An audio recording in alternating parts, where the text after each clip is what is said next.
Oh, without further ado, here's the next run. Okay. Oh.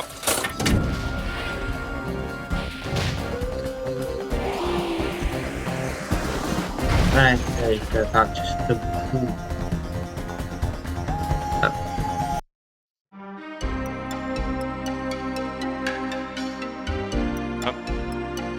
Looks like we're live.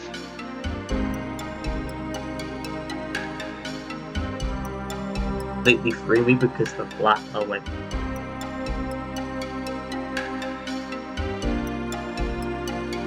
Oh. Hi. Hello. I am. Yeah. Gotcha.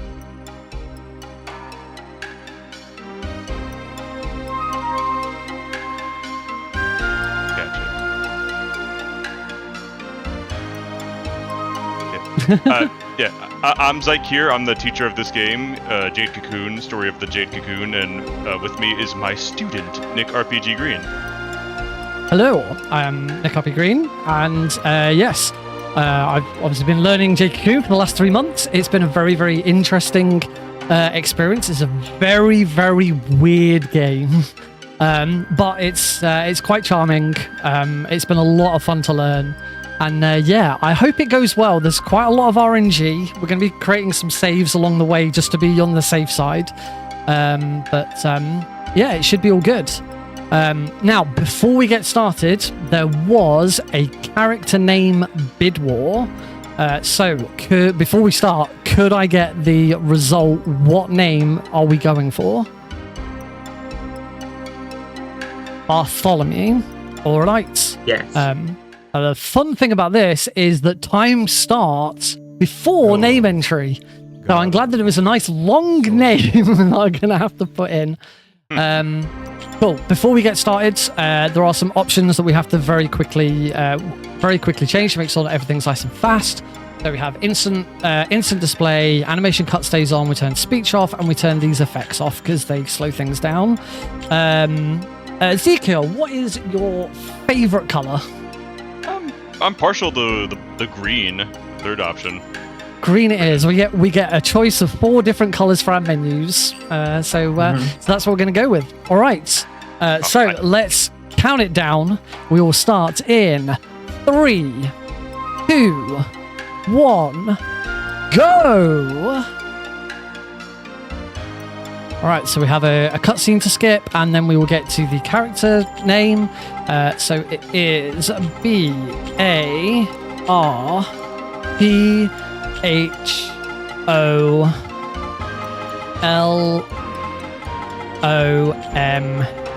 Bartholomew. There we go. So, I want everyone watching to be on your toes. Be sort of ready, engaged, don't blink, because we have got the most action-packed 10 minutes.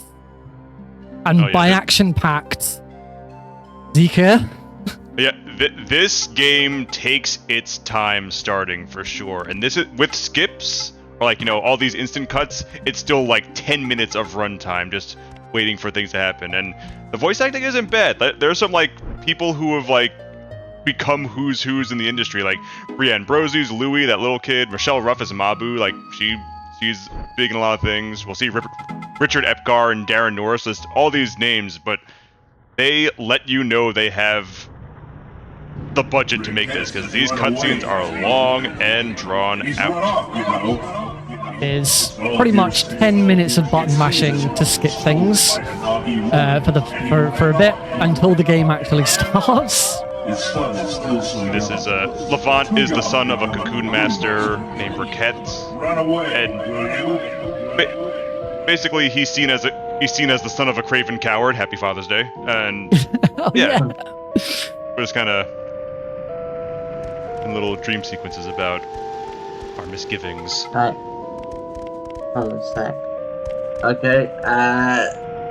Zainalith, thank you for the 100 Canadian dollars. That's an awful lot of money, and thank you very much.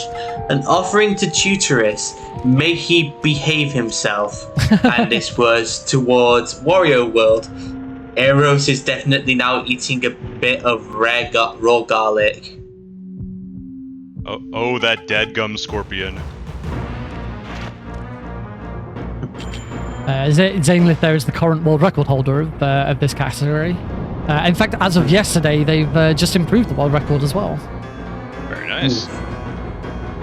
Yeah, I felt bad when I submitted this video because my run was so sloppy. I was looking at like two so different methods of the speedrun. I was like, oh wait, am I supposed to be looking at this and this? Like, oh, I am so sorry, whoever has to follow this instruction. But luckily, there's some well-documented stuff. And this is the tutorial fight basically. Get your arse spanked in a dream, and then yeah, all of this is scripted. The fact that I lost is supposed to happen. We're not failing. Yeah, Dream Man taunts you for not being able to hold your own in a monster catching game without a monster. So he's kind of got a bit of a bias having the tactic.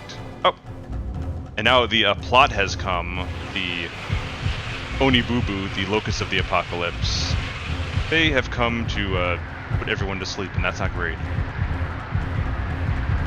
Bartholomew is there with his buddy Kelmar, who's the son of a blacksmith, and him and Mabu are all like childhood friends. It's dynamics that come into conflict later in the game, which we won't see, but you know. And then this is Gaurai, who is the village's Nagi witch. Or Nagi priest. Yeah, the high shaman, basically. Yeah. So she's gonna be casting a spell to dispel all of the monsters that have come in. Unfortunately, it hasn't prevented some of the villagers from being put to sleep, and so the village needs to come up with a plan on what they're going to do about it. Which is going to be the next scene that we're going to skip all the dialogue for.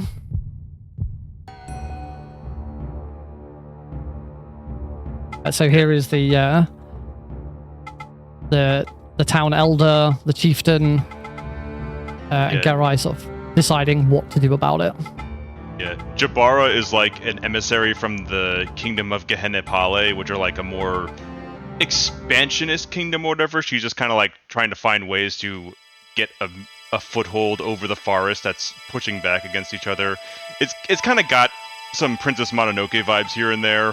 Like, the character designer for this game was Katsuya Kondo, who worked for Ghibli, like Kiki's Delivery Service and Ocean Waves, and there's actually a really good art book of the two games, because this game did get a sequel for the PS2, and like, the character designers are very good at what they do, which definitely, unfortunately the book's really hard to come by, but I've seen some scans, and it's good stuff. Talented artist though. Yeah. Right now, Gaurai is marrying. Levant and Mabu are betrothed. They are both descendants of. They are both of Nagi descent, so they have the ability to purify and use cocoons with divine beast, aka minions. So like that's arranged marriages, but luckily they are good friends, so it's not as strained. Although in some scenes we won't see, Mabu is a little conflicted about her responsibilities, and the game's pretty boilerplate for its plot progression, but the minutia is really interesting because like it's a lot of like questioning the dynamics of fate and chosen roles in society, and how hard is it possible to push back against those ideals, especially when we learn how little Elrum likes order being broken. Elrum being the god of the forest. Yeah. It gets pretty deep. We'll see a couple of examples of. Well, we will flash through a couple of examples of it. But it is quite interesting, if a little confusing on your first playthrough.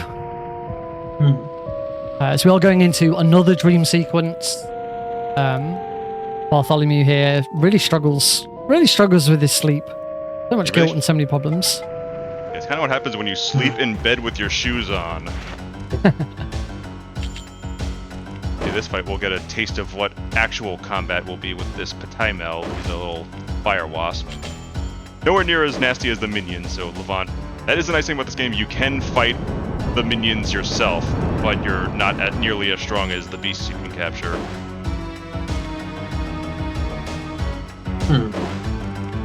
One more attack. Yeah. Down. Again, this is fully scripted. I guess if you were to just defend over and over and over again, eventually it would kill you. But yeah, you'd have to try to lose against that bee. But Three Men's here to set things back on track. Now, while you do have access to more offensive options like stronger weapons and stuff, the main thing for regular and especially speedrun gameplay is getting speed as high as possible, which some of our shop purchases will involve getting the things that boost our speed the most. But Minion always does regular attack, horn attack, then Agnia, the level 3 fire spell, in that order every time. I've always loved that his standard attack is a front flip. Yeah, there are like about 20 unique skeletons of Divine Beast in this game, and they all have at least, I want to say, 8 to 10 unique animations between them all. It is kind of impressive how deep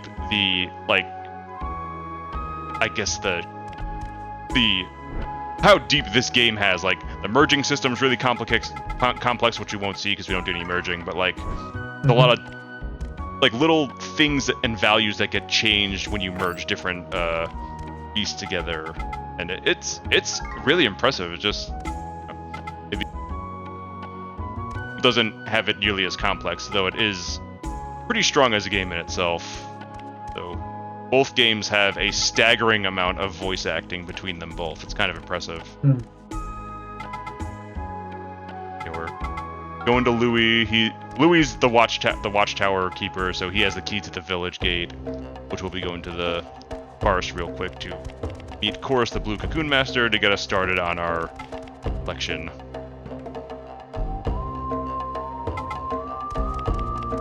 Our main goal for this first act is getting knowledge of the whereabouts of the Calabas herb, which is what will cure the village of their sickness. Okay, and now we've officially exited the intro sequence. Just to be on the safe side, I will be creating some save points along the way. There are RNG points that can be really problems. The game can crash. I actually discovered a crash that hasn't been found before, literally 2 days ago, which was fun. So we go into the Beetle Forest in search of the Blue Cocoon Master, and he's right there ready for us. He was ready. So we have more button mashing and cutscene skipping. Bartholomew has to play his flute to prove that he is a Cocoon Master. He gives Chorus the lowdown on what's happening, and then he offers to train us a little bit. We only need to do one set of training, and this is the capture training. Again, this is scripted, so we are always going to win it, but we want to do this one because we are going to keep this minion that we capture. Yeah, and this big long, this big game, and TK mentioned about the fact that there's loads of really cool mechanics, and the way that the monster mechanics go really deep with like merging them and all of that. We're going to capture 2 monsters and that's it. Yeah. Say goodbye, and we now actually get to play the game. We are now finally at the point where we've kind of got some gameplay. I'm going to back out of this room and go straight back in again, because that's going to refresh all of the. Wait for that thing to. Yeah, you got past the. Very nice. Got past it. So we want to be trying to avoid as many encounters as possible. It's not always going to be possible because some of the minions are random in how they move. Some of them aren't. But hopefully, that's always very nice. And we are going to have our first glitch of the run. This is the bread and butter of this game's speedrun, using the Hunter's Earring on certain elemental trigger loading zones, which are when they have the little icon. It'll take, like, certain ones, if you use the hunter's icon earring, will take you to specific points. In this case, this skips the entirety of the beetle forest to where Chorus is. And now we're on to the next part of the journey. Ah. And once we go back to the forest gate after these scenes in the village, we'll be warping back through the beetle gate as if we were still teleporting. Yeah, the hunter's earring is essentially an escape rope from Pokemon. It takes us back to the barrier gate. We want to go to the shop, grab a couple of supplies. So I'm going to sell this Valerian powder. I want to buy 3 Meta Mugworts, and I'm going to buy a Sharp Liquor just to be on the safe side.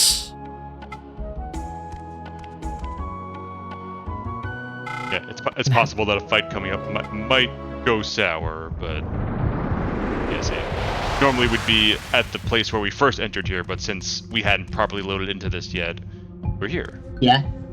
Fair. Oh yeah.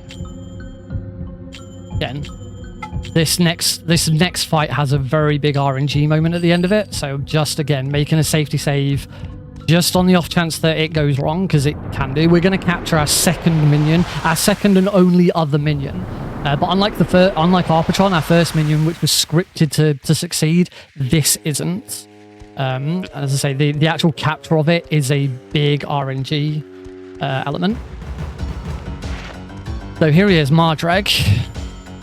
Yeah, this is an enemy. Oh, sorry. Or we just attack it a bunch of times until it's really low, and then attempt to capture it. Yeah, once its health gets below half, it'll start using special attacks. Each minion can have a horn, fang, claw, tail, or foot attack. And in this case, Mardrag, I think, has a horn. I think he has a horn. Yeah, he has a horn. Body parts don't affect. That's the horn.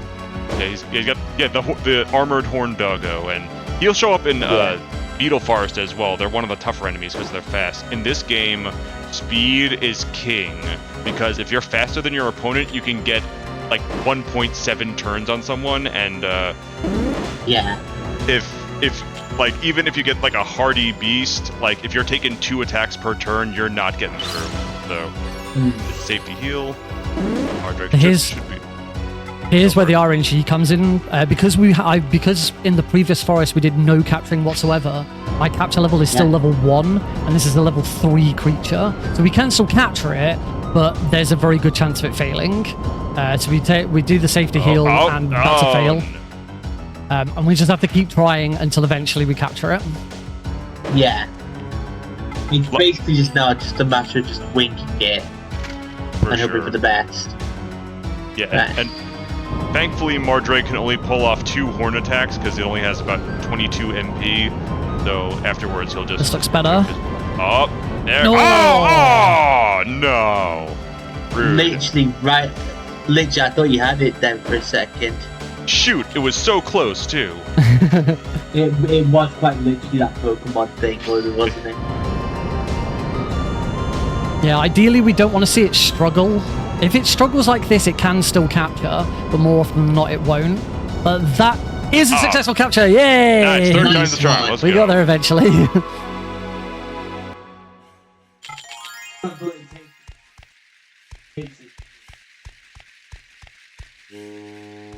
%33% of the time, it works every time. So now we're just going to run through the rest of the forest. We're going to be fighting a boss very soon. We've got some supplies to get on the way. I grabbed a skeleton key in that previous room. I'm going to just move around all of these enemies. Up into this room here. Oh. Take a right. Want to avoid that minion, get that box. Very, very powerful box, that. So much good stuff.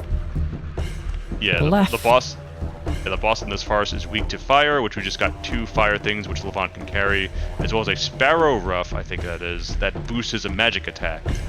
The strength of those heals. Gonna set up for another Hunter's Warp. It's a little tricky because you... It'd be good. I'm going to equip the Silver Crown. Silver Crown, that's it. And use some Mugworts just to make sure I'm back at full health. and now Hunter's Earring, and we should teleport to the end of the forest. Yeah, luckily. Yep, good. Nice. Luckily, Levant's step foot counts are pretty consistent, so you can gauge like about 3.5 steps before you hit the loading zone. A little tricky to find the visual feedback on that one. Like both Dragonfly Forest warps are a little. We're gonna get. And there we go. And this is Kickanak. The second of 2 characters voiced by Darren Norris, in this case doing his Cosmo voice.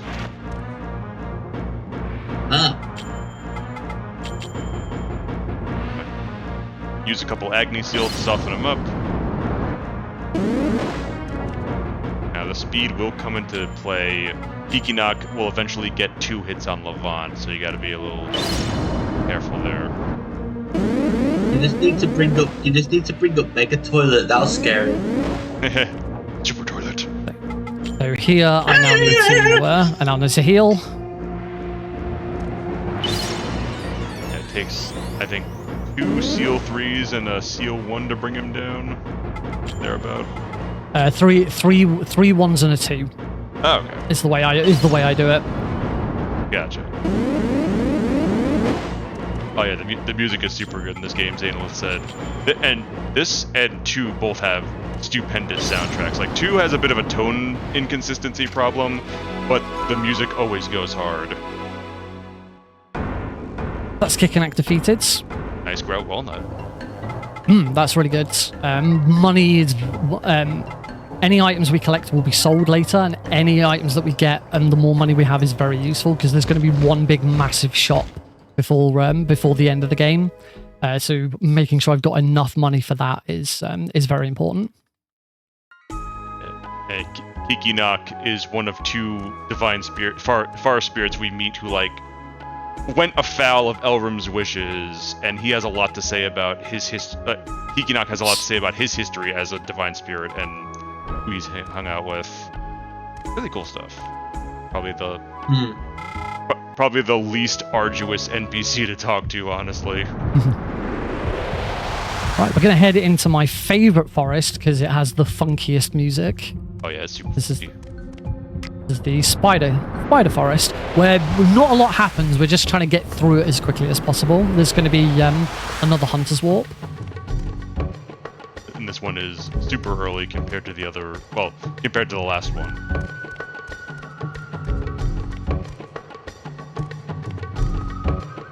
Right. To go. Right. Yep, we're good. Nice.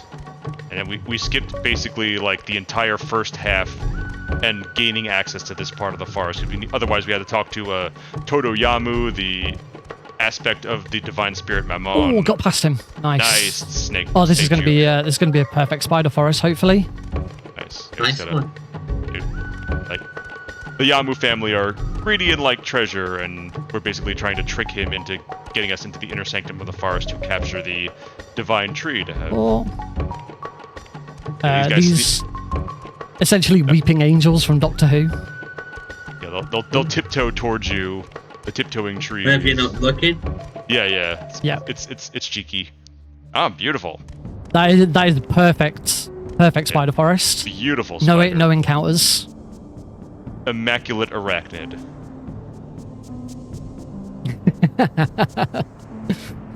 Really interesting how it's called Spider Forest, yet I've not seen any spiders yet. Funny you should say that. After this happens, the forest gets populated with nothing but spiders, and they are integral to a one of 2 hidden minions you can get by merging certain minions together, which I found out by complete accident. It's like a giant crab that's really cute. I was just combining random things together, and it's like, oh wow, why is it water? Because like you combine elements or like breed out elements. The system's really cool. Like just like I see how you can determine stat growth and elemental affinity, and like if you have certain status effects, you'll have a higher resistance to those effects. So Mabu is covering her face because she has the cursed brandings, which are like the physical blowback of purifying firefly cocoons, but this is the first time we're purifying, so it's like plot's kind of jumping ahead, getting ahead of us. But we're now actually going to equip the. We've now actually equipped the minions we've captured. We haven't been able to use them up until this point. No, you can't. Yeah. And there is a bug in this game where if you save, turn the game off, and reload, any firefly cocoons you have will have no abilities. So you got to be careful to purify them while you have the session fresh. There. Yeah. So Jabara's imprisoned Garai because Jabara has accused Garai of being the goddess of destruction, Azura, which Garai doesn't deny, and he is. He was right. yeah, your superstition was on the money, Jabara. Garai sacrifices herself in order to cast a spell on the entire village, turning everyone except Mabu and Bartholomew to stone.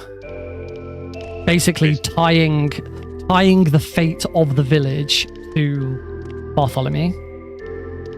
Basically, everyone has been trapped in a stasis cocoon. There's Kelmar trying to check on Mabu. He secretly has a crush on her.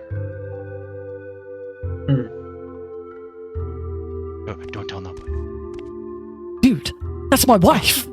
Oh. Let's now we get a very long scene of exposition where Mabu basically turns into Navi from Zelda. You're stuck on, hey, listen. Oh, she has a lot more to say than, hey, listen, let's be real. Yeah, she's reverted to her own cocoon state, but she's very weak, so can't maintain it for very long. But now we get to sort of take her with us. So if we do end up getting killed at any point, she revives us straight away rather than having to go through loads of stuff. Yeah. So our next mission is to reach the Nagi village, which is deep in the heart of the final forest, which is the moth forest. And in fact, actually, before we pop into the moth forest, let's do another safety save. Good idea. We also got the Riket's Garb, which is one of the best armors for the base playthrough of the game. Gives a lot of good defense and stuff. Pretty handy. Yeah.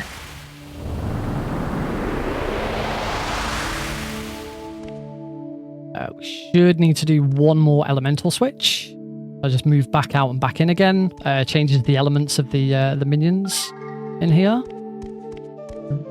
Yep, that's the correct. I forgot to... I think there's another one of these. Forgot to equip Ricketts' garb. Because this is probably going to kill me. Oh. Yeah. These squids are very attuned to magic, and they can cast 2 level 3 spells. And Bartholomew is down. Be able to see. I'm assuming Lafont is his actual name. Yeah. And here's Babu reviving us.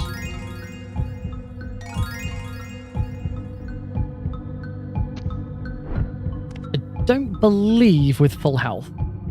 Oh no, it is with full health. Right, Yeah. So as I'm here, let's now equip Riketts' garb. So I won't die again. I hope that doesn't mean that Shulia is now gone. I think when you reload when you go back into the forest, it should be fine. Is it Shulia or Asha you have to it has to be Shulia, not Asha. So I'm gonna wait for it to.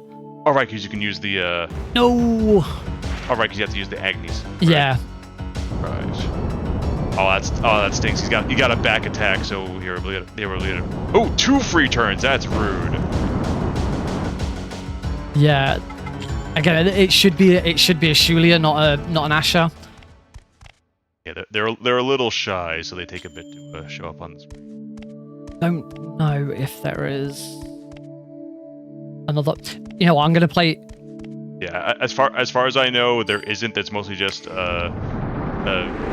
ogres and fish dogs. So yeah. I'm going to play this super safe. Don't want this to go completely sideways. So we are going to load that save that I made. This is why we safety save during a marathon. Oh yeah. It's a technique-wise, it's pretty consistent, but it's so easy to just like capsize out of nowhere. Bit of a bad roll. Quick break it, Scarb. We should be good now. I will still need to elemental switch. So we go back into here, move into the room, room loads, back out of the room, room loads, move back in again, elemental switch. So, funny thing I learned is that apparently oh, that's still the wrong one. Yeah. So elemental switch again. Yeah, apparently the two different elements doesn't exist in the Japanese version. It's only like one version, and I think like ones like Asha and Mardrag are like were added for the NTSC version, which is kind of neat. All right, Julia. So what we're going to do here is we're going to attack Julia a few times with my Agni Seals, get it down really low, and then swap to Mardrag. Just like in Pokemon, the monster that gets the kill gets the experience. So we're going to... no, not summon yet. We want to use one Agni Seal 2. That'll get it down really low. Nice. Now we're going to summon Mardrag. And the way experience works in this, when I summon Mardrag, you'll see that Mardrag is level 3, and this Shulia is level 10. And because Mardrag is going to get the credit, he's immediately going to level up to level 10. You will always match the level of the minion that you beat. As you can see, Mardrag is now level 10. We want to heal. So we use a Mugwort on Bartholomew. And we did, just before Kickanak, pick up a Sleep Spore that we're going to use as well. Now heading over to the next boss, which is... His name is Poacher. Or he's one of the poachers. I believe there's a few poachers, but we only ever actually see one of them during the run. Yeah, you fight the poacher 3 times throughout the game. Dragonfly, Spider, and Moth Forest, but for this run we only have to fight him once, and each time he fights using a bipedal goat minion that is unique until basically the final dungeon of the game. Have the key. Yeah. So it's a pretty decent skip, basically. Oh yeah. Yeah, so much of this game is skipped because of the Hunter's Warp. It's really nice. There he is. I always thought the funnest aspect of this game is how the trainers also throw hands after you've defeated their beasts. Yeah, so Poacher's going to do the exact same thing as we would. He's going to summon his own minion, and then once we've defeated that minion, he's going to pop back out and we're going to have to kill him as well. So he summons his Gigoat. And this is the reason why we wanted to make sure that we leveled up Mardrag. So we haven't talked about Oh, that's a miss. Oh, rude. Thanks for that, Gigoat. Try again. There we go. So Gigoat, you can see, has an E in the which stands for Earth. Let's just defend once. That'll get me some mana back. So Gigoat has an E for Earth. Mardrag has an A for Air. You could probably guess what the other two are. Water and fire. Correct. And each one of them has one that it's weak against and one that it's strong against. Here I'm gonna switch back to Bartholomew. Yeah, back to Bartholomew. We're gonna use this Sharp Liquor? Sharp Liquor, yeah. No, we'll use a special liquor on Mardrag, get him all the way back up. Okay, so I So you can mix up to like all 4 elements, although it will dilute things. I originally thought that mixing like diagonally aligned elements like fire and earth and water and air would be a bad thing, but I learned from the community that like instead of like taking extra damage from the fire that would affect you, you would take less damage because the water element in you helps resist those fire attacks. And I was like, oh, okay. Like still learning things like 20 years later. Well, that just shows that you always can learn new things. We got the poacher down into the red. We now just need to put him down a little bit more with Bartholomew's basic attacks. Basically, we are gearing Poacher up to be one-shotted by Arpatron to finish. Then Arpatron gets the credit for the kill. That. Before I can do one more attack. As long as he doesn't crit me, this should be fine. If he crits me, this is over. No, that's fine. So now we switch to Arpatron. Arpatron will get the kill, and therefore he will... It doesn't tell us what Poacher's level is, but I believe it's level 10 as well. So Arpatron will immediately level up to level 10. Yeah, they're roughly the same level as their minion. And Levant does not get experience for killing beasts, only from capturing them. So now, in a break from tradition in this run, we are going to use the Hunter's Earring correctly for the very first time. Seriously? Down! Using something correctly? There we go. That is what the Hunter's Earring is supposed to do. Take us straight back out of the forest. Yes. I am going to heal just to be on the safe side as well, because I am very, very low, and if I get into one encounter and I don't retreat instantly, then it's dead. Then you're kind of screwed. This Shulia can respawn. I did respawn, so I'm glad I moved around it. These things always stop before they reach you, and they just kind of watch you. They're a bit weird. They're kind of like bouncers. Like they'll always close a specific distance away from you, and then just kind of square up. Yeah. They won't charge you or anything. Yeah. That was the key we got from the poacher. There's a spare skeleton key here that I'm just going to get just for safety for extra funds. We are now heading into the Nagi village, which is kind of it's going to act as the new hub for us for the remainder of the run. We are kind of getting towards the end game now. I like to split the game into 4 acts.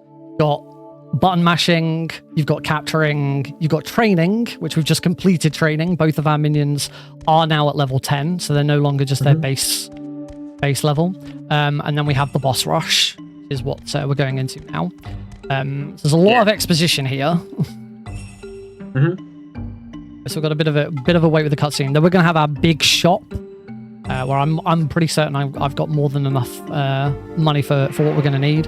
And then we are going to go into sort of dark dream versions of the forests that we've already been to. And I do feel like with this, that the developers might have run out of time. Because we need to collect 4 elemental crystals. 1 for each element. So a fire crystal, water crystal, earth crystal, air crystal. But as soon as we start talking to the Nagi village elder in the next room, he reveals that we already have the water crystal. It's just like, you already have this one, so you only need to go and get the other 3. And say it kind of feels like the developers ran out of time and couldn't put in a water boss.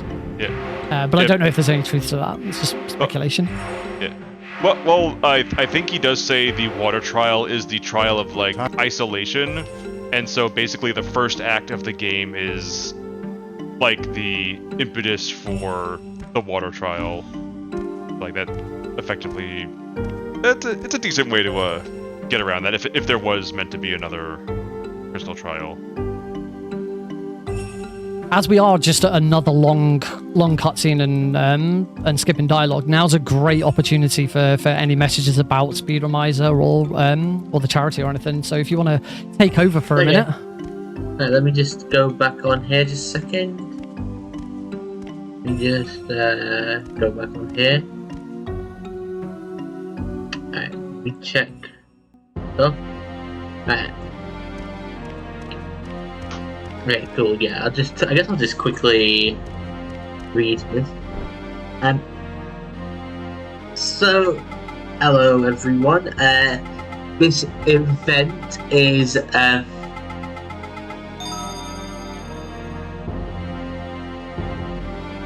this event is a Speedromizer is a marathon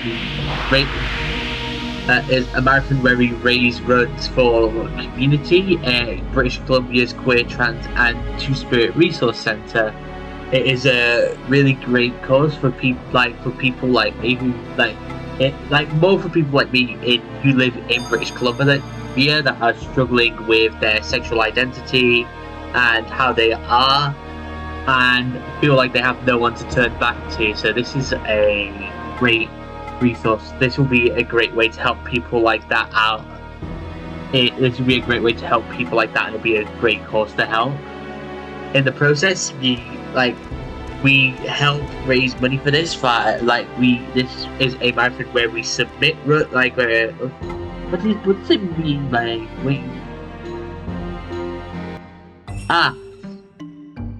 It's the marathon where what you submit is not what you run. Speedromizer is the marathon where what you submit is not what you run. Fucking hell, that was abysmal. Sorry about that. Oh, good. All right, we're on our big shop now. So I'm going to basically sell everything that I don't need. So sell that, sell my last acne seal, sell that 10 die is a revive, very, very helpful, but also very, very expensive. So it's very good for us. I need to keep that liquor. So we are going to buy 5 meta mugworts. We're going to own 6 excellent liquors. So I only have 1, so I need to buy 5. I want to buy 2 Mirror of Davas, which I need to remember to use. And we want 4 sleep spores. And now we also want to shop for weapons. I don't have enough money.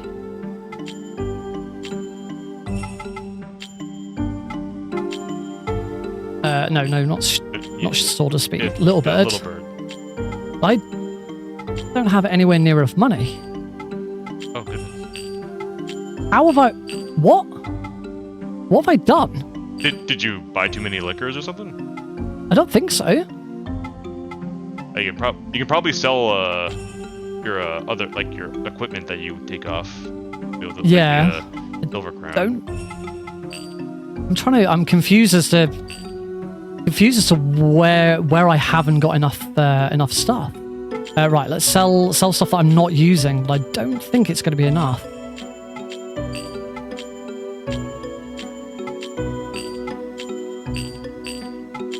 The only other thing that I should be buying is this Sparrow Ruff for 500. So it's not a huge issue. I should be fine without it. It just means I'm going to be a little bit slower in cases, but I'm I haven't missed any items or done anything.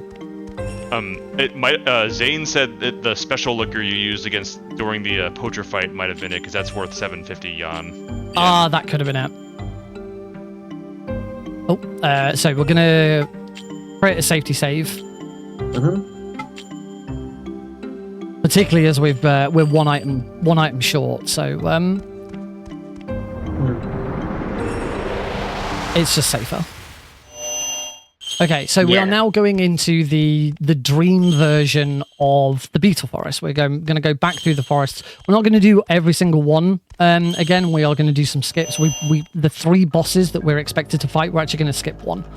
But the first thing I'm going to do is I'm going to use one of these sleep spores. One of these sleep spores, put all the monsters to sleep, but I'm still going to go and fight the first one. Because now what we want to do is we want to get our minions prepared. Yeah. So the first boss, the boss in the Beetle Forest is the fire boss. So we want to make sure that Arbitron is level 12, because that's going to make the fight much better for him. Oh, that's a nice dodge. Yeah, these guys have, these little 3-headed dragons have ability. I think they either break your legs or rend your wings, and depending on whether or not... In fact, I think your speed and defense and that's like a unique status. It doesn't come up much, but it's interesting. Thought about it. Yeah.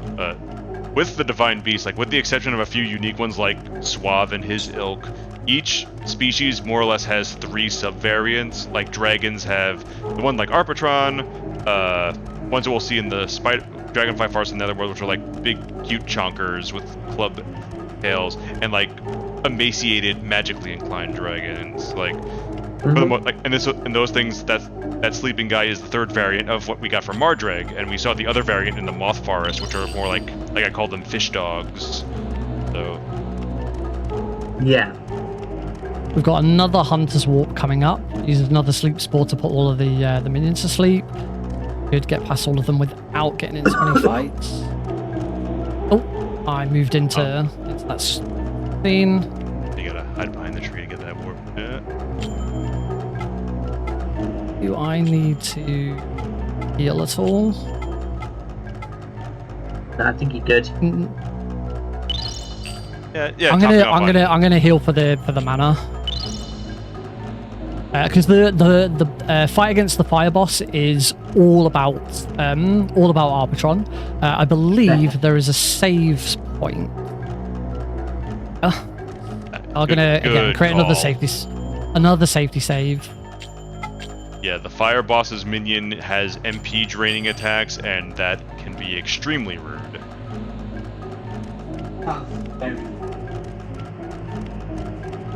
So we're actually gonna meet up. This is the Blue Cocoon Master's, the Blue Cocoon Master's home.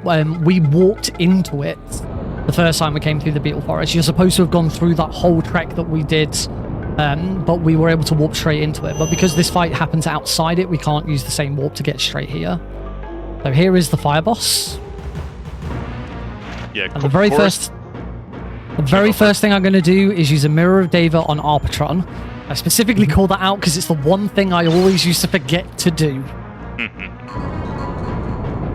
So he's going to summon his monster Tutorus, who's also going to get an attack off straight away because my speed is lower because I haven't got all of the items that I wanted. So summon Arbitron. The Mirror of Deva that we use prevents status effects. So one of Tutorus's attacks will poison, which obviously we don't want that to happen. Ideally, we want Tutorus to do that attack over and over again because it doesn't do that much damage, and it's also not his mana draining one. Hitting himself so far. Uh-oh. That's his mana draining one. So we're going to just defend. Defending means I'll take less damage from the next attack, but it also means I'll restore some mana. That's going to let me do one more attack. And I'm hoping he just attacks me with it. That's good. So we're going to switch back to Bartholomew so that we can heal. I might have to heal Bartholomew first, though. Yes, I'm going to. Yeah, I think Mirror of Deva prevents 2 status procs, right? Something like that.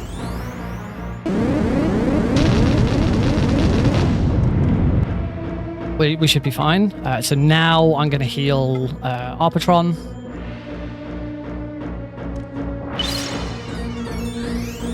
As long as this isn't a crit or anything, fine. This will put me down quite low, but no problems. Summon Arbitron.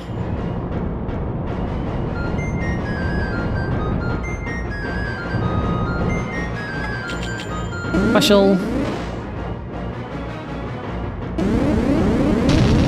Tutorus has been behaving himself very well this fight. I think normally. I should have specialed him. I thought just a basic attack would have been enough there. A basic attack should definitely finish him here though. Yeah. Let's Tutorus down. Yeah. On some attempts, he will just poison you or drain your mana, and poison in this game I think halves your damage output, and that is not great. Yeah, there's poison, there's flesh to stone, and there's sleep. Flesh to stone just lowers your accuracy, and the less you hit, the faster you petrify, which is a really cool mechanic. So if like you're able to keep hits going, like you can save it off. But I was absolutely fine bringing out Mardrake here because even though he's the fire boss, Mardrake as an air minion is weak against fire, but the fire boss isn't actually fire. He doesn't have the fire elemental, and he only does basic attacks. He doesn't have any fire magic. I did get a couple of really nice items there. So normally you wouldn't return to the shop during the final section, but because I just got a couple of really expensive items, I am going to go to the shop and buy the Sparrow Ruff that I didn't get before, because it's just going to make the final area a little bit safer. Oh, is it? Oh, is that a lucky Great Walnut drop? Gosh darn. Good job. I think I got a revive as well. Yeah, since we use the warp, we're technically still trying to warp back, so that's why we don't see Levant spawned into yet. Yeah, so we're invisible right now. Eventually the gate will light back up, showing that, Yep, there we go. And now we've concluded. And Chieftain Knee is probably very confused about that. Just before we do, I'm going to use one more of these. And if I've got enough cash, I will buy spares. Right, so ask about supplies. We want to sell the Great Walnut that we got. That would be enough. I'll sell the Tenpri though. Because now, with that, I can buy a couple of extra of those just to be on the safe side. And we can buy the item that I didn't get earlier. So buy other Sparrow Ruff. We want Sparrow Ruff. It improves our speed, and speed is very important during these final fights. Yeah. Thankfully, this run is a bit treacherous, but it's never treacherous enough to where you need a 10-die revival, which is relieving. Yeah.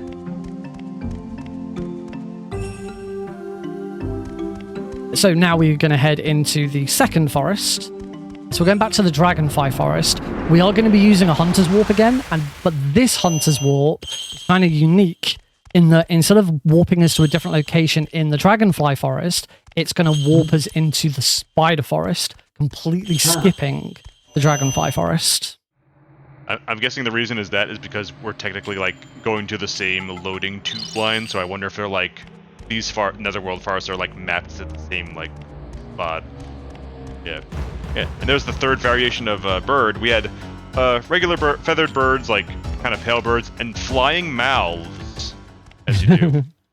Which is funny. Jade Cocoon 2 brings back a lot of the species of this game, including these, which I found out are the flying frog enemies, which I didn't make that connection until I was told about it. And it's cool, like, seeing how they bring some of these old minions back. Like, I didn't realize that one of the final evolutions, Giraluza, is, I think, where the goat minions become. Like, it's a little more abstract, but it's cool, like, how they, like, fit some of the design ideas. Taking very similar route to the route that we took the first time. All of the encounters that I'm getting into here, we have to get into them. We can't get past these minions. It was only the second minion that I didn't get into a fight with that can be skipped. Thankfully, sorry. I was going to say, when we don't Hunter's Warp there, we're going to Hunter's Warp into this door instead.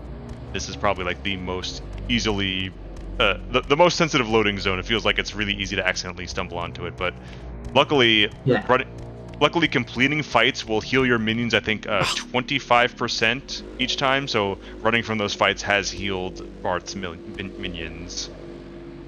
Alright, yeah. Oh. Question, is there a thing with naming the character?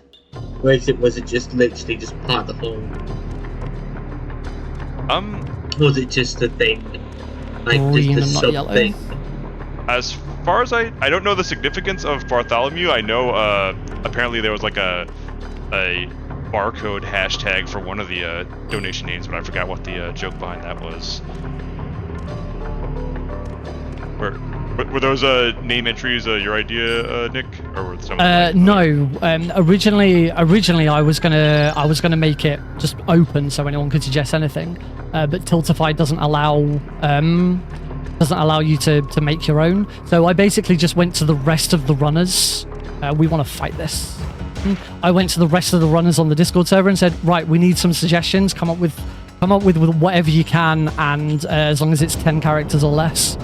So all of the suggestions for the name were just random things that runners of this marathon came up with. So here we've got one more sort of training fight. The very next boss is going to be the Earth boss, which is Mardrek's fight because he's air. He has that's going to hurt. He has an advantage against Earth, so we want him to level up quite a lot. So we're going to let him take the credit for both of these kills. We're going to switch to Arpatron just because this Spiral is fire. Arpatron has advantage against fire. There is a couple of... The RNG with dodging is not being very nice to me this evening. No.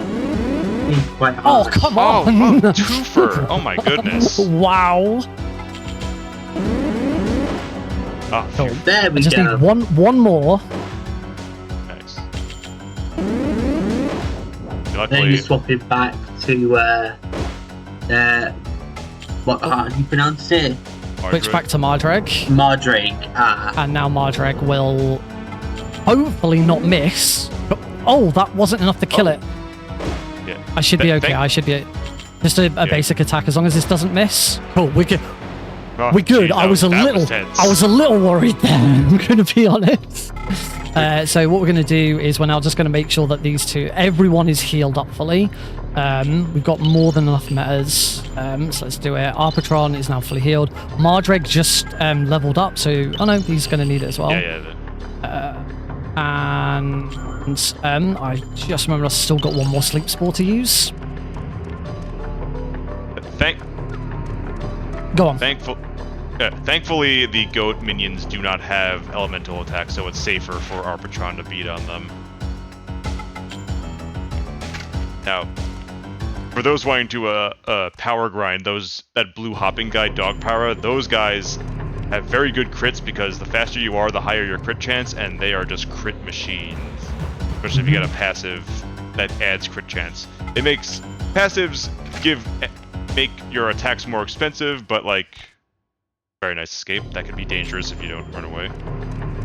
Right, and with that, we are now at the end of the game. There is no more exploration, no more movement. We have 2 bosses to fight back to back, and then that's the end of the run. Yeah. So basically, by skipping the Dragonfly Forest again, you just reach the end game. Yeah. Yes, the Dragonfly Forest contains the air boss, and we would get the air elemental from it, but the game script doesn't require us to have it. We get to this point and the game expects that we already have it, so it just moves on and it doesn't matter. So it's not like a forced requirement. Yeah, the game doesn't track it. The game just knows you're here, so you must have it at this point. Which is good because Cedarian, the Wind Boss's minion, is extremely rude. It has sleep spells and stuff, and we also get to ignore Kelmar's trial of jealousy about, wishing he was with Mabu instead of Bar. But normally, an optional side goal in the Spider Forest of the Netherworld is finding the Yamu family where you originally invite them, and then you just fight the Earth boss like 3 different times leading up to this point. Luckily, Delphano is much easier to deal with than Cedarian. Delphano's stomped, which means he's gearing up for his big stomp attack, which does a lot of damage, so you always want to defend there. Get some mana back, which is always good. But this is a pretty straightforward fight. We still use a Mirror of David. Delphano has a Petrify attack. He's not using it yet. We're going to defend again. And that's unfortunate. We had the speed to get in a double attack, but don't want to risk not getting that hit. Yeah, but we're back at full mana, so that's nice. That's good. Yeah, like I said, usually 1.7 attacks, because you don't always get double attacks on enemies, even if they're slower. Yeah. He is loving his stomp attack today. He does have other moves. He's soaking up a little of that jungle beat. Alright, that's a much better time double turn. Yep. There's the flesh, which we shrug off. And that's stealth now down. Beautiful. Also, I think for each of these elemental boss fights, their background boosts their native element. So I think in this fight, earth attacks are boosted, and the previous ones, fire and wind attack, are also boosted. Whoops. I was supposed to switch to Warpatron. Shouldn't be a problem. I should still have the speed to switch again. Don't know if I'll have the speed for Warpatron to get an attack. We'll see. Yeah, the earth boss is the slowest of the 3 bosses. Nice. But he's also the strongest, which I think the wind boss is the fastest, which means he has a higher chance for crit, so that's another thing we don't have to worry about for this run. One more attack. Also, as our minions level up, they gain different features, like their bodies get larger, their features get like more robust or mature. I think that's a pretty neat way to show growth with leveling up. So basically they evolve. Yeah, but it's like a subtle evolution. Though it is interesting, certain minions, like they each have different body values, like arm, mouth, wing, and some minions that you don't see wings on will grow wings if you merge with something that has wings on it. Like there are little gecko things you can catch in the Dragonfly Netherworld Forest that have that feature, which I think it's cool that how much care they put into that system.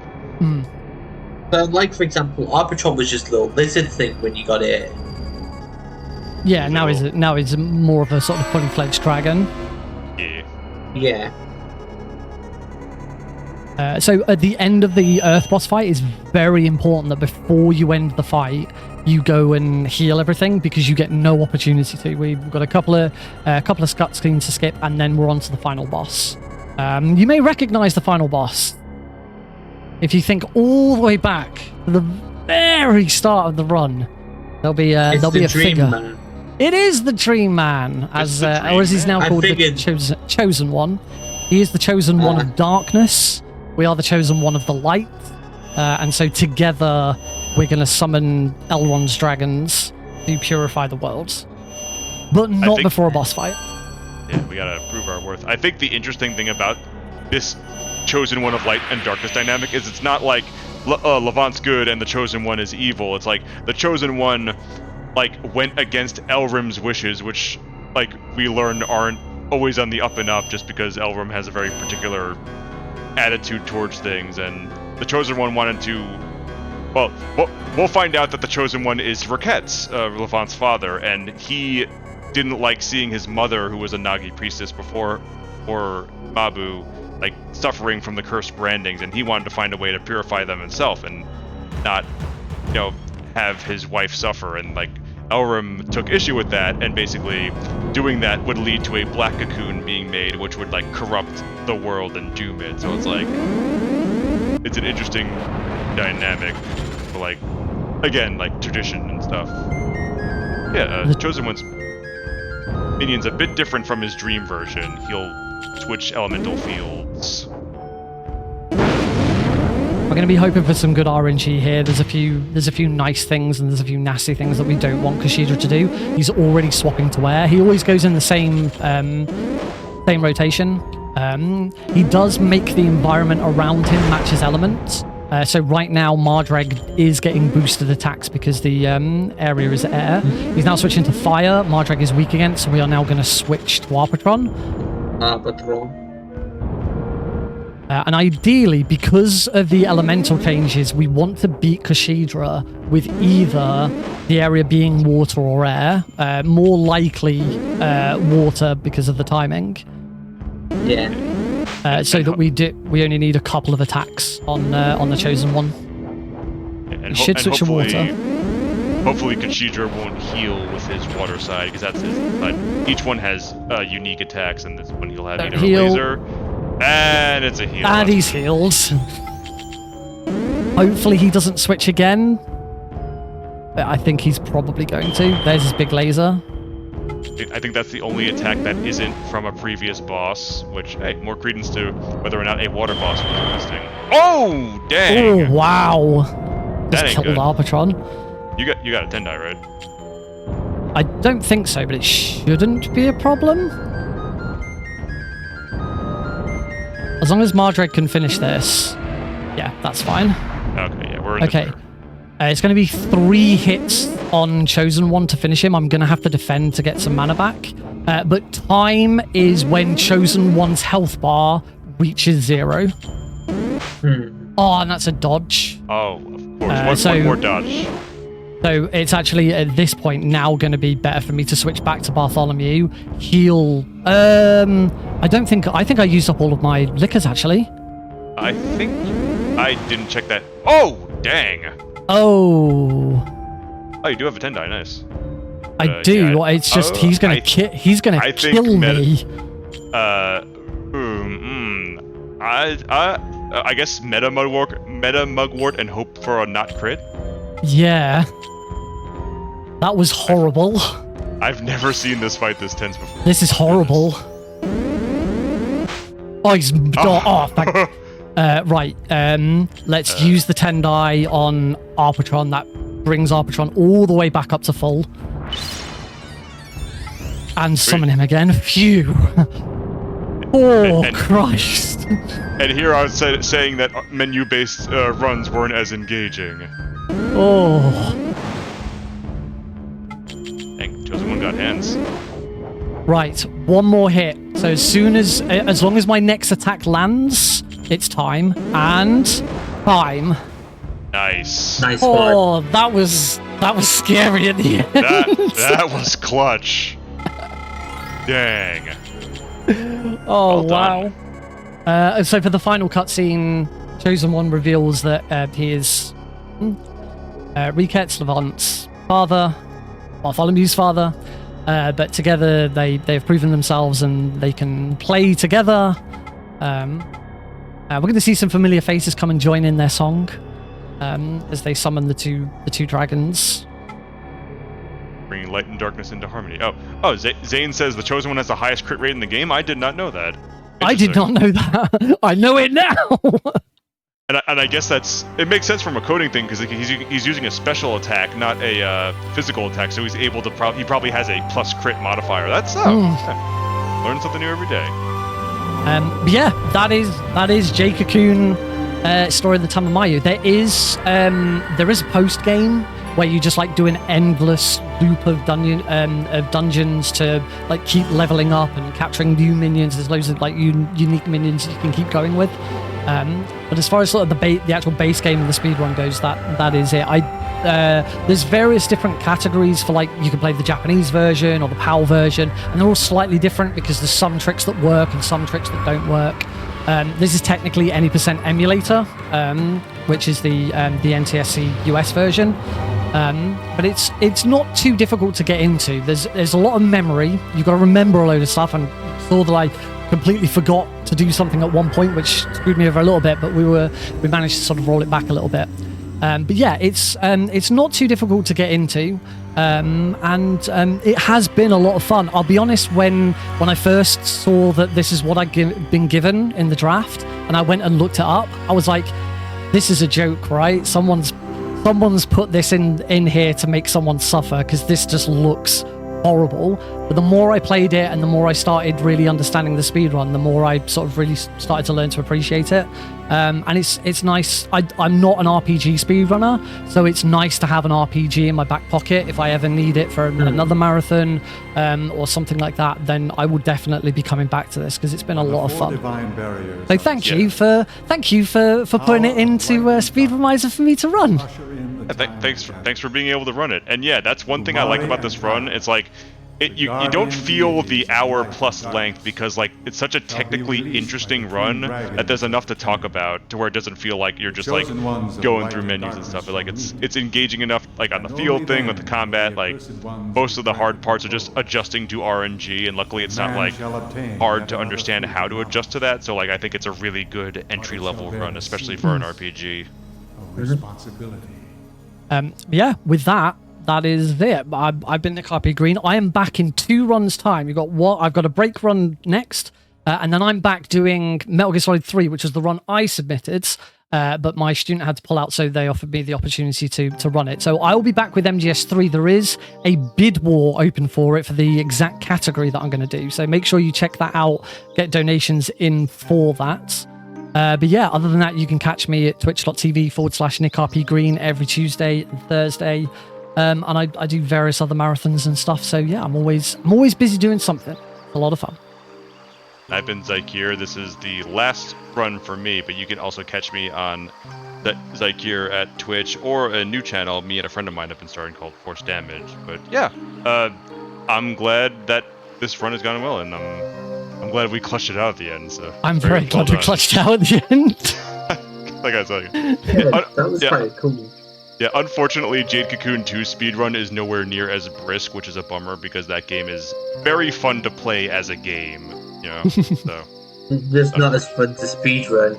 yeah, because you can't. There aren't any as interesting skips or like it's harder to just go faster because it's a lot more. There's less rubber banding with the experience system. So, yeah,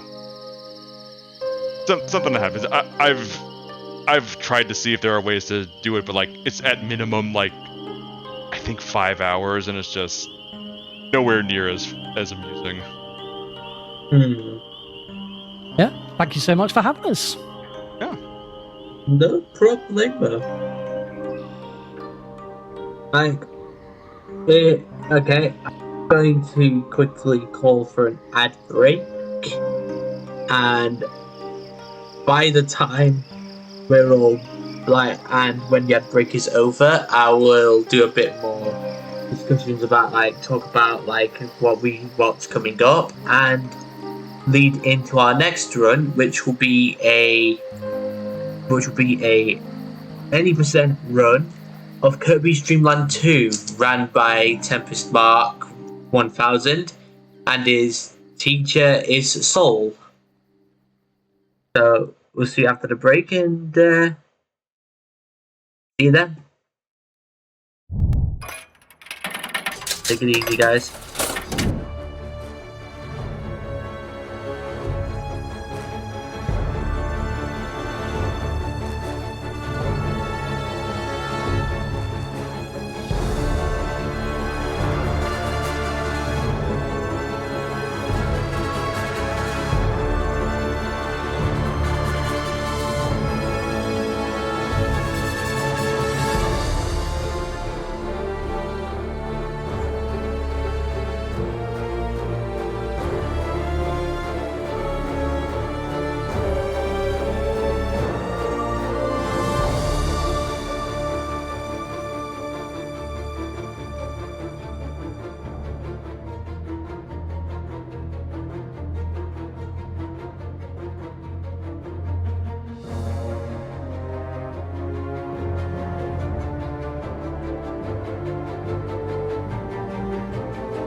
Fair enough.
Right, welcome back. So, I guess while we're waiting for the time to come around, this will be my last run of the night before I sign. This will be my last run hosting for the event. So, be my last run for the event. So that's that. I will be back again later to actually run a game about 2 in British time, but 8 in Central Time. That's something to look forward to. It will be for Ghostland Yard. Speaking of which, there is a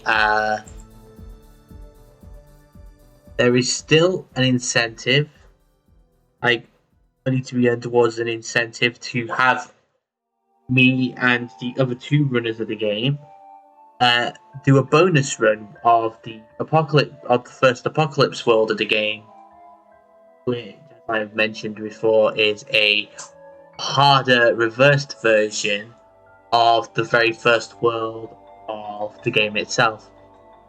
If you are interested in seeing us play that, then literally all you have to do is drop an extra 40 quid, and that will put us on the way to actually do something that's harder and maybe a little bit more frustrating.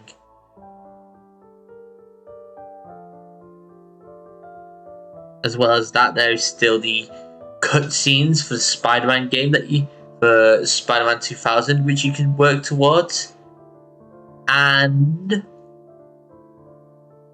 the bonus Nokia mission for Disney Skate Adventure, all being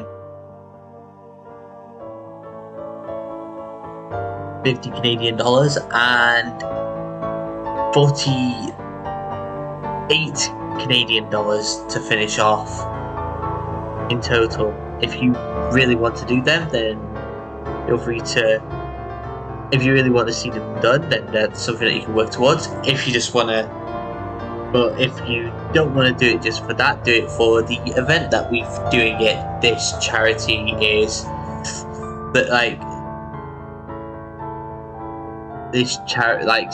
Speedromizer is a marathon where what you submit is not what you run.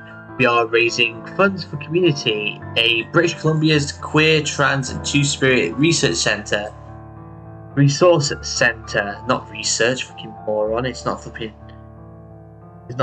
cancer research, is it? But it's still a really good cause either way. Because it's to help. It's for basically. I had the tab open and I closed it again. Look. Just a second. Come on, history load.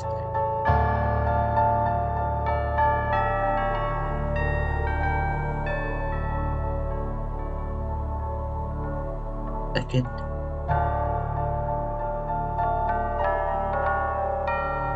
It's a charity about building a sense of community for people, are different sexual orientations, such as queer, such as gay, lesbian, bisexual, trans, two-spirit, and two-spirit.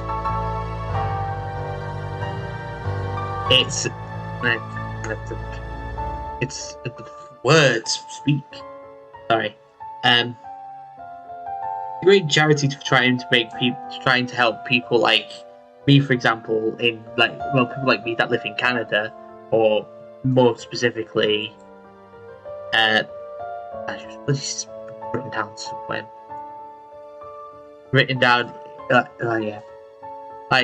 Help people in British, a charity.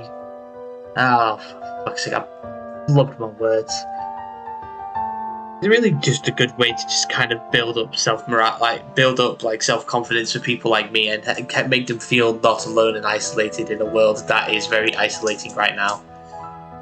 So if you just want to do something nice and try and do something that will really help people like me out, then yeah, feel free to just donate money just for the sake of it and actually feel like you're doing the world a service. But if you can't, that's also completely fine. If you can either do it just for the actual the fundraiser, or you can just do it to mess with the rest of us and mess with the runners and make their runs go for even longer, or just give them a little bit more of something interesting to do in their runs. Christ, that went on for longer than expected because I cannot speak.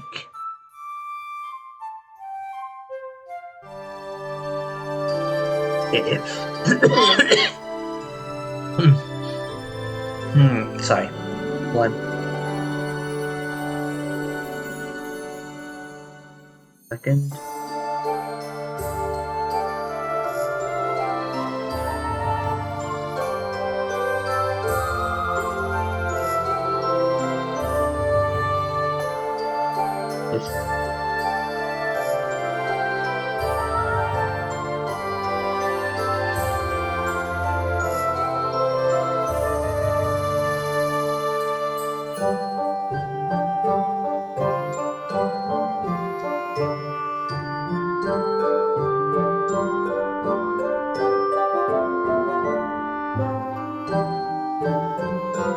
Have any questions about the event of the next upcoming run?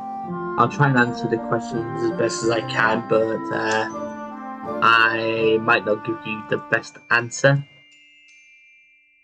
If you have any questions about anything or just wanted to chat as well, just give me something to talk about, because sometimes I just find it really hard to just randomly talk about things going on.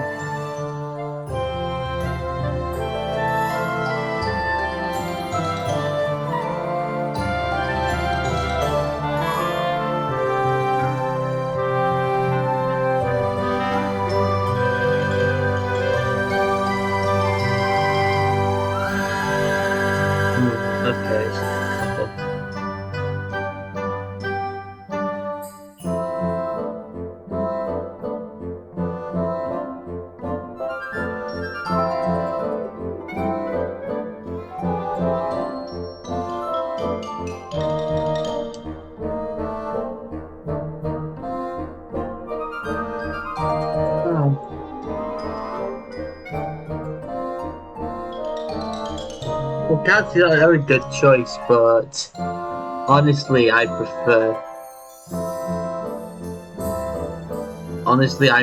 foxes.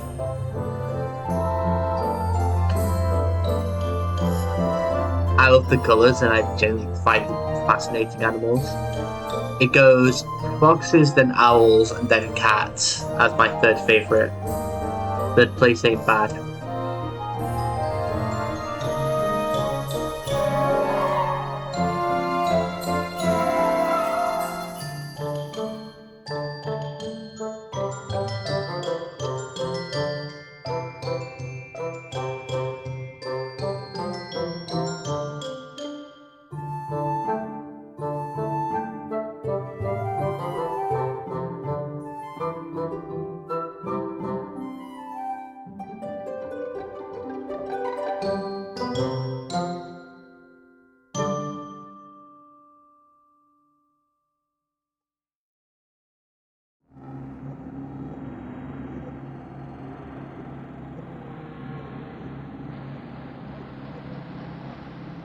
Yeah, absolutely. Like, best way to put it is like, foxes have the flipping sass and intelligence of cats, but the bodies of dogs. They're also sneaky little buggers, and I love that about them. And there's also just the way they look. They look absolutely like, they're just absolutely stunning creatures. Like, same with owls. Sometimes all it takes is just like a nice, or sometimes all it takes is just like a nice looking animal, and it's just like, sometimes that could just be enough. The way they just kind of glide across the air like that. Just be really nice to look at.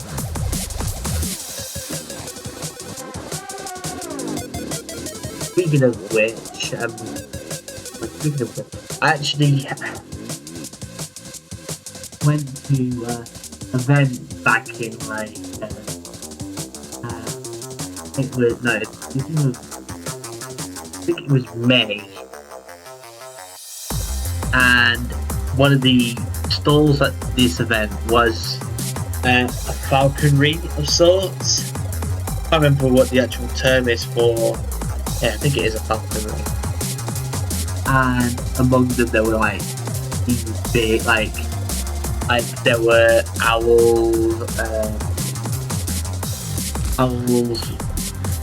one flipping massive and terrifying eagle.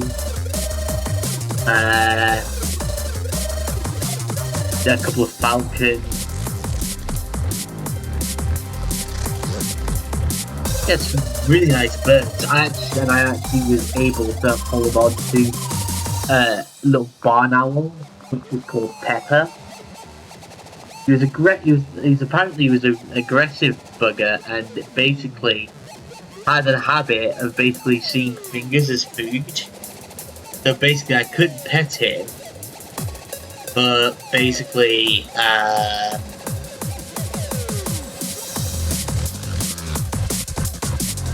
because basically, if I did try and pet him, he'd peck my fingers, thinking that they were worms. The only other thing that happened was as soon as I was passing the owl back, he smacked me in the face with his wing. Pretty funny, but I did not know how to react to that moment in time. I was just like, bro, smack me in the face with your wing.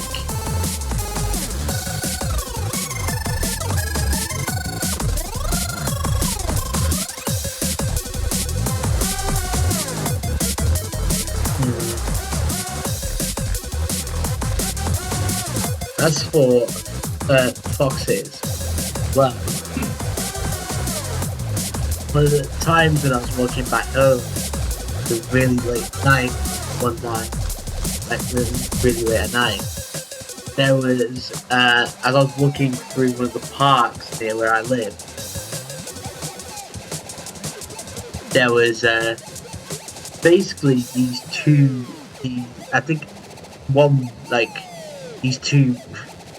one female, one male fox. So a vixen and a fox, I guess is just the best way to put it. And literally, one of them was literally walking right next to me on the opposite side of me, which was really cool.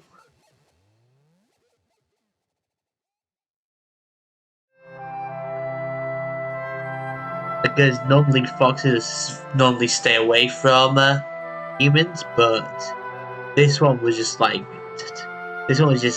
yeah, I'll just choose to walk beside you. Then as soon as I just said hello, it just skedaddled and disappeared into the night. Which is a shame, but I guess that's what happens.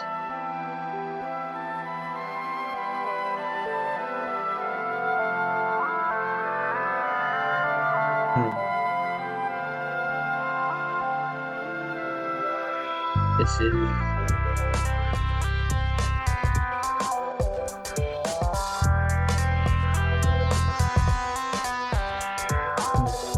And that's all I can really add on that whole thing.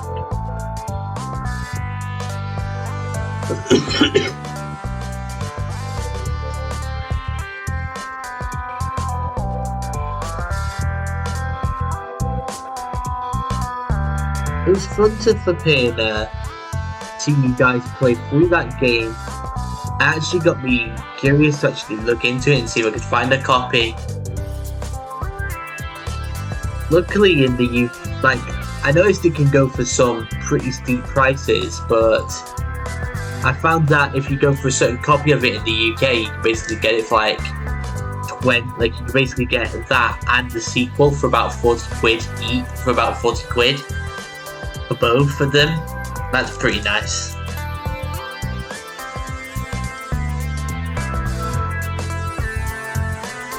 You just need to pick up the right version, where even though it won't look very nice on your, shop because it doesn't have the proper box art, it is still just nice to just have some pretty cool games. Here's one thing I noticed though when actually looking at the box art for it though. I just realised that flipping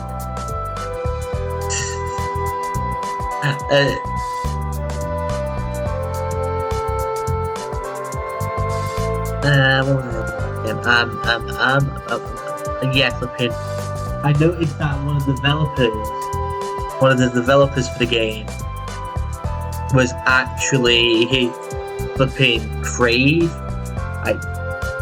And they made and that just reminded me that this is the same company that flipping made that was partially responsible for Morton Chicken. and that is pretty fucking funny.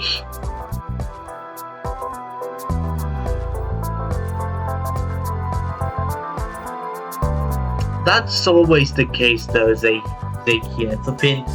For some reason, whenever it comes to American box art, the best example I can come up with, Symphony of the Night, flipping.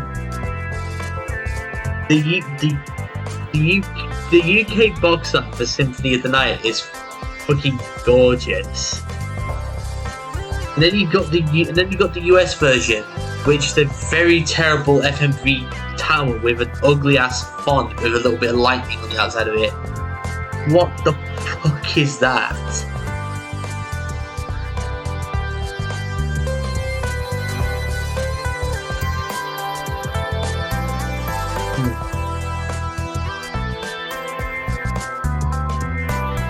So disappointing. I can hate that box art. It's such a flipping. It's such a travesty. Yikes. Yeah. No love for Alucard, indeed. No love for the flipping absolute, like one of the flipping hottest male protagonists in video games.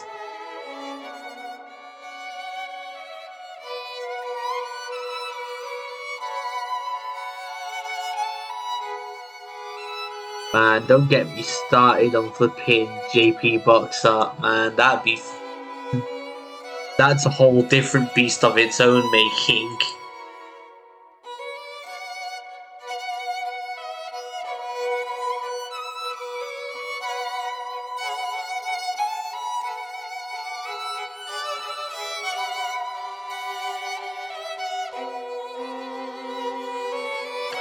Oh. So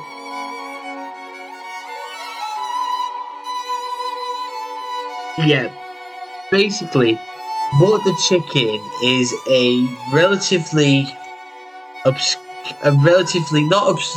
what used to be a relatively obscure but repopularized because of Pizza Tower,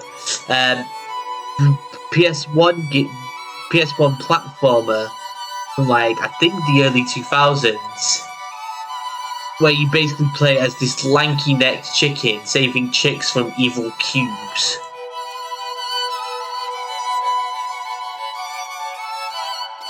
That's pretty much all you really need to know about What the Chicken.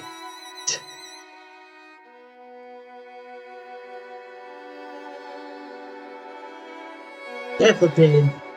What the Chicken made a brief cameo in one of the levels in Pizza Tower. I think it was Fun Farm, and basically he works as a power-up to basically get you through get you through the level. Pretty fun level, but also probably one of the worst levels in the game as well, because the theming is just kind of boring. But that's my personal opinion.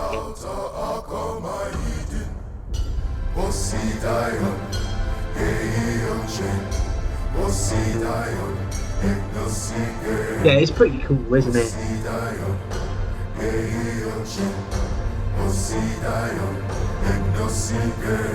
Am I wrong for thinking that flipping Pizza Tower was robbed at flipping at the flipping Shame Awards? I've never played Cocoon, so I don't know how good that game is, but I played Pizza Tower and I know that's a fantastic game. Man, it's just Wario. It's just flipping Wario Land, but on steroids.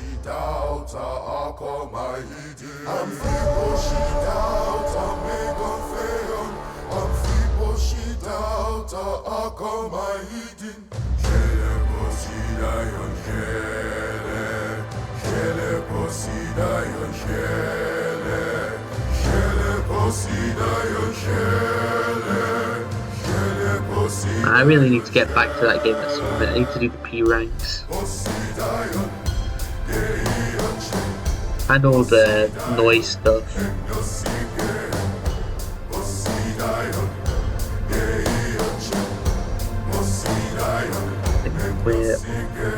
I think we're taking them.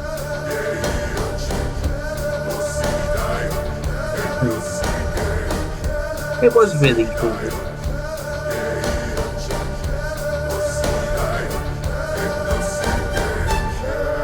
I do hope those guys make another.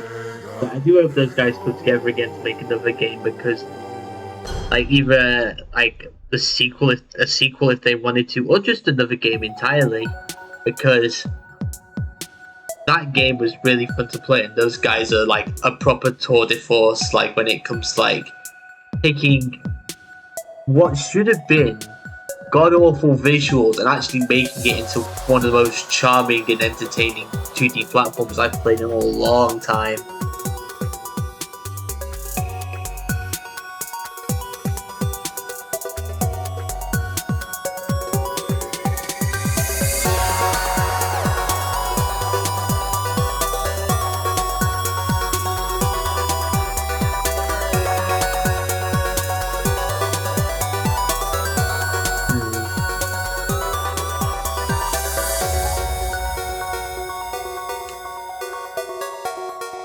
Are there any other games that you guys can think of that deserved a moment in the spotlight that it got when it came out?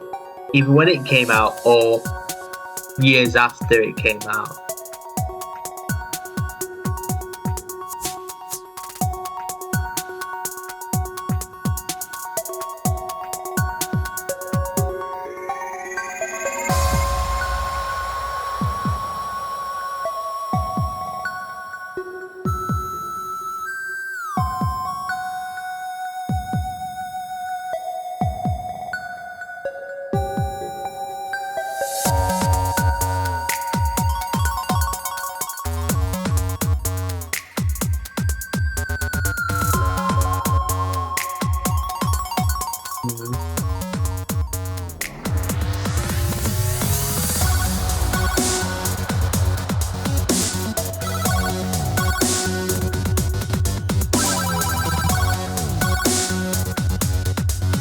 Just a second, I'll be back.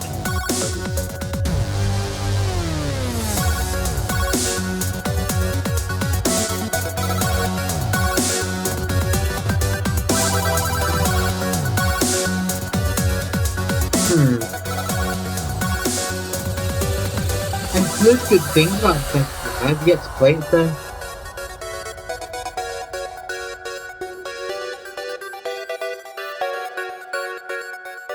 Okay, oh thanks.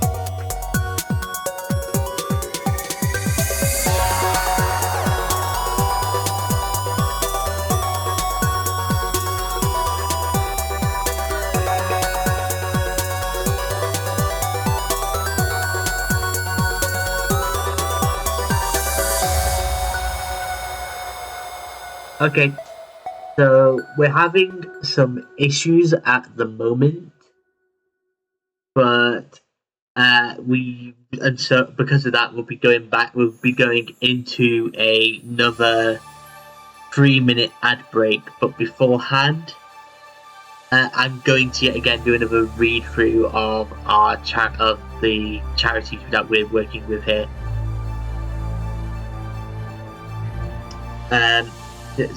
Speedromizer is the marathon where what you submit is not what you run. We are raising funds for QMUNITY, British Columbia's Queer, Trans and Two-Spirit Resource Centre. Let me just get out up real quick. QMUNITY is a non-profit organisation based in Vancouver, British Columbia, that works to improve queer, trans, and two-spirit lives. They provide a safer space for 2S LGBTQIA+ people, and their allies to fully self-express while feeling welcome and included. Their building serves with their building serving as a catalyst for community initiatives and collective strength. This is a really good way to flip in, help support people like me and other people that are helping people that are part of this community find a place to belong and feel accepted and welcomed by people, so that they have a little bit more confidence to go out in the world and say, this is who I am. This will really help people out, and if you want, you can use the money that you spend today to boost initiatives, whether that be forcing someone to eat a clove of garlic,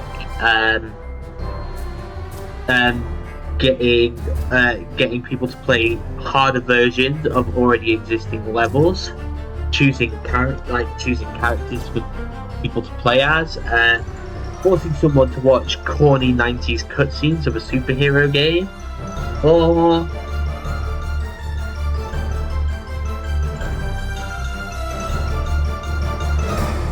or getting someone to play levels based on the Nokia.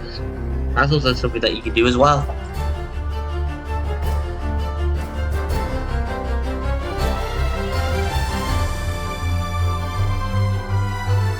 So yeah, if you want to help out a great cause and make us suffer in the process, feel free to go on the link above me right now and send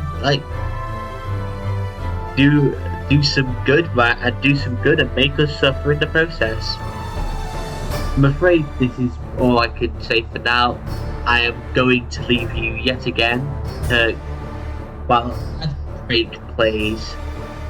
Hopefully by the time we come back, we should have something ready to go, and hopefully by the time we get back, we should have something ready to go, and we can continue with the Speedromizer. See you for now.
Right.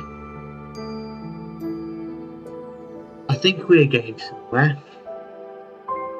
I think the ad break is over.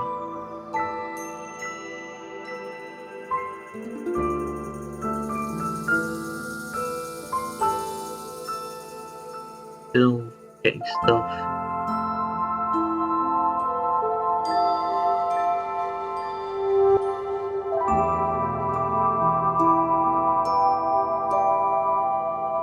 So what's the art? I'm just gonna. Okay, yeah. That's it. Okay. So we've had a change of plan. One of our runners has. One of the runners has fallen sick and is going and will not be able to run today. Will not be able to run Kirby's Dream Land today. So instead, we've came up with Wild Animal Racing All Cups, ran by DJ Fatso.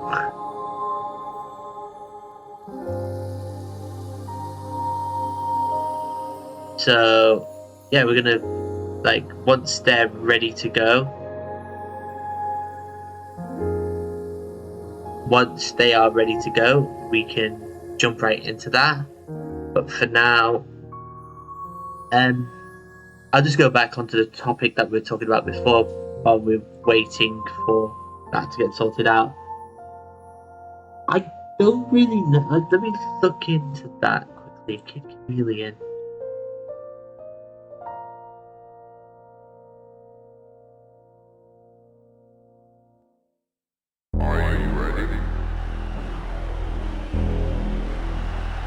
Ooh. I got a hot one for you.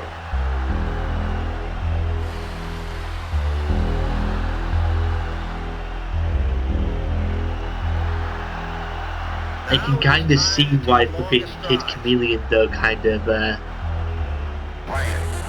got usurped them. Looking at this design, flipping. I don't know. I feel like.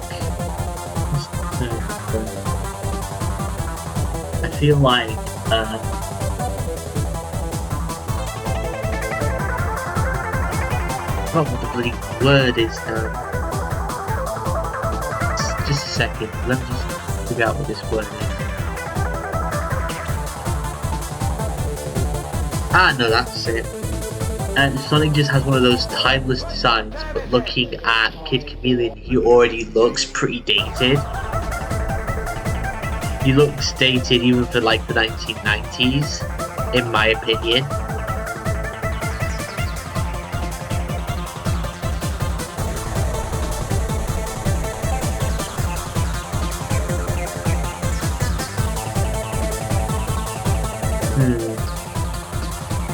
at this point, I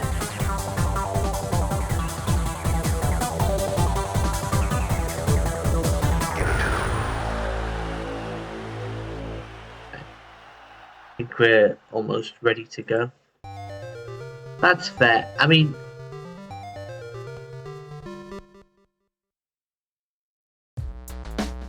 the weird thing is, I've heard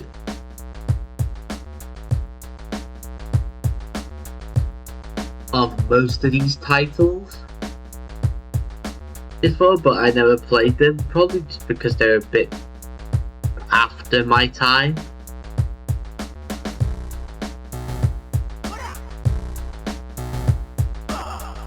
But I've heard of them, and I know that they're supposed to be good games. I just I don't know much about them, so I can't really rate them.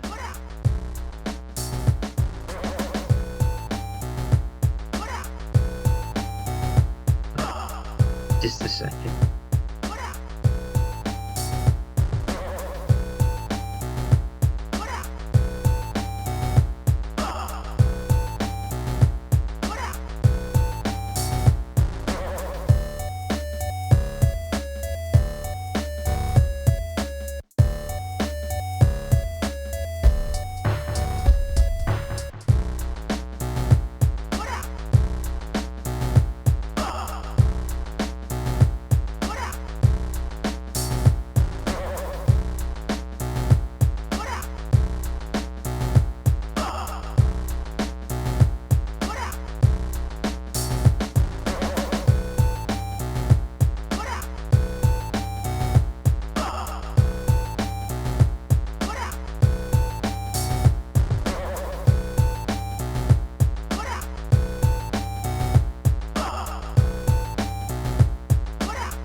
I have a lot of games on my ever-growing list. Only issue is I keep on finding games to play beforehand and then putting them on the back burner.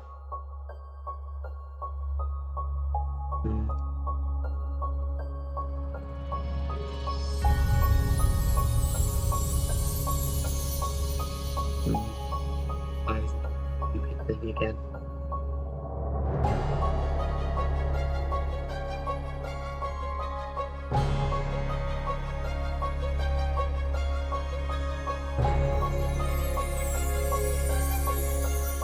These lists just keep on growing. Oh yeah, what was this number? Oh yeah, talking about games that just kind of never got their dues till later.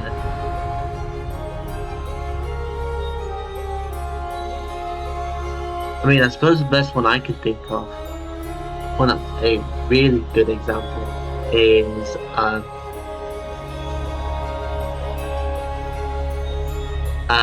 the original Luigi's Mansion on the GameCube, because damn, that game was like from what I could gather, that game was the butt of all the jokes back in the early 2000s when it came to something Mario related.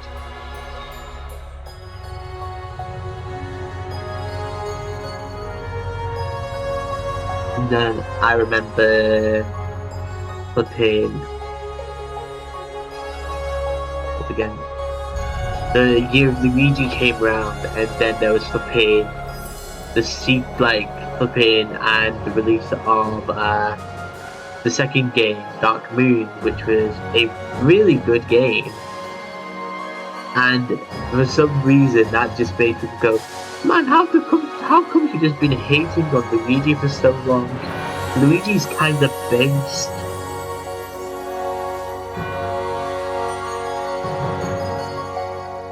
Maybe because people finally realised that Luigi is just better than Mario in every way. So after flipping Luigi being green Mario, Mario should just be red Luigi.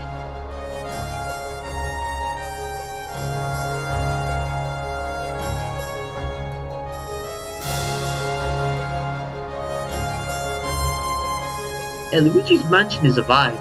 It's a shame that the version I played was the not so good 3DS remake.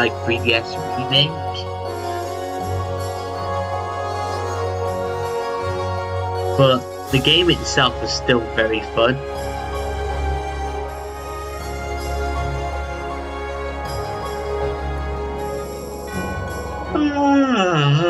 Oh, fuck it.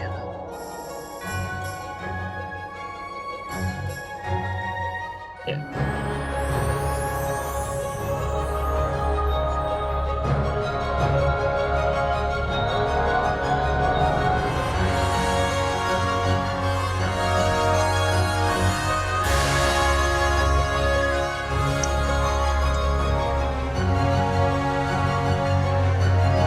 I was expecting to.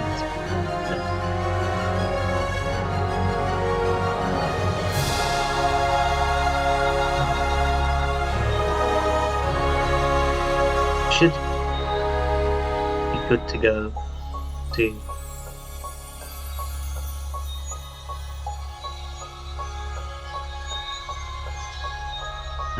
What else is there?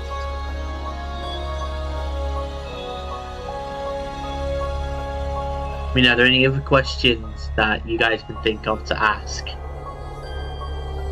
Anything whatsoever, just like anything to keep this going for a bit, because we're still tweaking stuff out.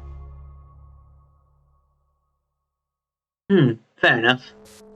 That's actually fair. Alright, the Mansion sequels and the newer Pikmin games are Nintendo games I've had. Yeah, I really need to play Pikmin. My... there goes my headphones.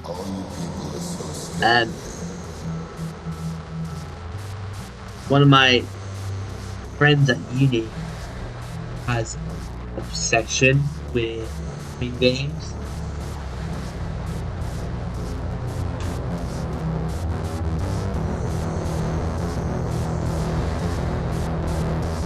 Even to the point where basically he, out of all of the things that we chose for our little amiibo collection thing that we're doing, literally picked Olimar, perhaps one of the worst characters to play as, in my opinion, in Super Smash Brothers. I generally just don't find it very fun at all.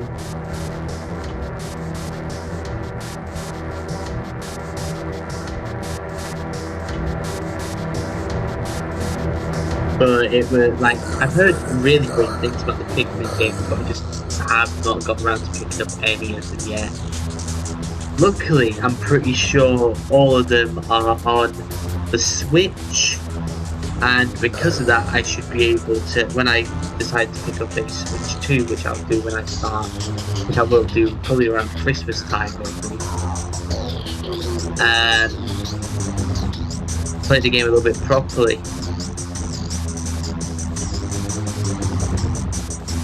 It is, I mean, here's the thing though, I hate playing as Olimar with the research, like the resource management is that with him, but a character I do love to play as, just because I love how cracked they can get if your resource management is just timed absolutely perfectly, and that's a character like Steve and Alex, like basically the Minecraft characters, because if you could just perfectly time it just right, like, and just be in a place where other fighters are too busy doing their own thing, you can just grind up, get that get like really useful stuff like redstone and shit like that, and basically just create an absolute arsenal for your character, which is bloody brilliant sometimes. I mean, it's still an absolutely risky thing and it can be very stressful, but it's still just a fun thing to, once you get it right, it is very...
Oh, it was the chat.